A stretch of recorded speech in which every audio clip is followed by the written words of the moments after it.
আপনি কি এখনো পিএম কিষাণ প্রকল্পের ২০তম কিস্তির টাকা পাননি? যদি না পেয়ে থাকেন তাহলে আপনি সঠিক ভিডিওতে ক্লিক করেছেন, কারণ আপনি হয়তো জানেন না এবার এই প্রকল্প থেকে বহু কৃষকের নাম বাদ পড়ার সম্ভাবনা তৈরি হয়েছে।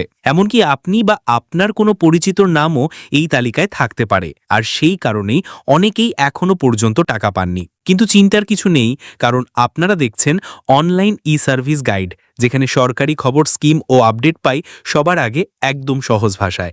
চ্যানেলে যদি আপনি নতুন হন তাহলে সাবস্ক্রাইব করে বেল আইকনটা অবশ্যই বাজিয়ে রাখবেন, আর এই তথ্য পৌঁছে দিন আপনার বন্ধু, পরিবার, প্রতিবেশীর কাছেও, যাতে তারাও জানতে পারে এই গুরুত্বপূর্ণ আপডেট।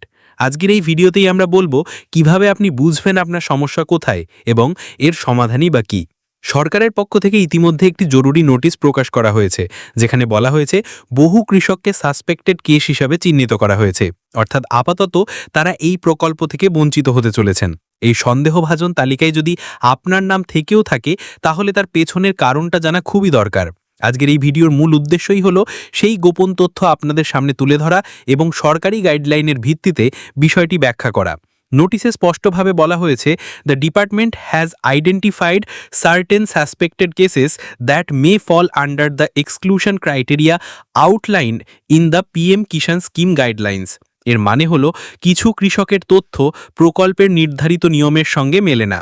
যেমন, যেসব কৃষকের জমির রেকর্ড ২০১৯ সালের ১ ফেব্রুয়ারির পরে হয়েছে তারা এই প্রকল্পের আওতাভুক্ত নয়, অথচ অনেকের ক্ষেত্রেই এই রেকর্ড ২০১৯ সালের পরের, ফলে তারাও এখন তালিকা থেকে বাদ পড়তে পারেন। তাছাড়া প্রকল্পের আরেকটি গুরুত্বপূর্ণ নিয়ম হলো একটি পরিবারের মধ্যে মাত্র একজনই সুবিধাভোগী হতে পারেন, কিন্তু বাস্তবে দেখা গেছে অনেক পরিবারের স্বামী, স্ত্রী উভয়েই কিংবা তাদের প্রাপ্তবয়স্ক সন্তানেরাও এই টাকা পাচ্ছেন। এটি সরাসরি প্রকল্পের গাইডলাইন লঙ্ঘন করে।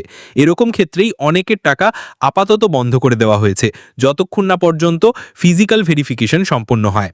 তবে একটা বিষয় লক্ষণীয় যে অনেক বেনিফিশিয়ারি এই এক্সক্লুশন ক্রাইটেরিয়ার মধ্যেও পড়লেও তারা ২০তম কিস্তির টাকা পেয়ে গেছেন। সুতরাং প্রত্যেকের ক্ষেত্রেই সমস্যা বা সমাধান একরকম নয়। এই কারণেই নিজের স্ট্যাটাস চেক করাটা খুবই গুরুত্বপূর্ণ।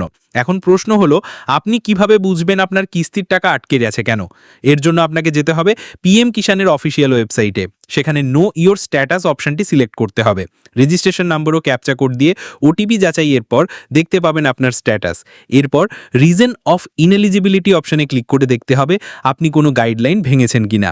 যদি কোনো কারণ উল্লেখ থাকে তাহলে এটা গুরুত্ব দিয়ে পড়ুন, আর যদি কোনো গাইডলাইন ভাঙা না থাকা সত্ত্বেও আপনার স্ট্যাটাসে সমস্যা দেখায় তাহলে দ্রুত আপনার ব্লকের কৃষি দপ্তরের সঙ্গে যোগাযোগ করুন। বন্ধুরা, এই ভিডিওটি যতটা তথ্যপূর্ণ ততটাই জরুরি, কারণ অনেকেই না জেনে ভুল করছেন, যার ফলে যারা সরকারের এই গুরুত্বপূর্ণ আর্থিক সাহায্য থেকে বঞ্চিত হচ্ছেন। আমরা অনলাইন ই সার্ভিস গাইড চ্যানেলের পক্ষ থেকে সবসময় চেয়েছি আপনাদের সঠিক তথ্য জানাতে, তাই এমন দরকারি ভিডিও মিস না করতে এখনই চ্যানেলটি সাবস্ক্রাইব করে ফেলুন এবং বেল আইকনে ক্লিক করুন। ধন্যবাদ।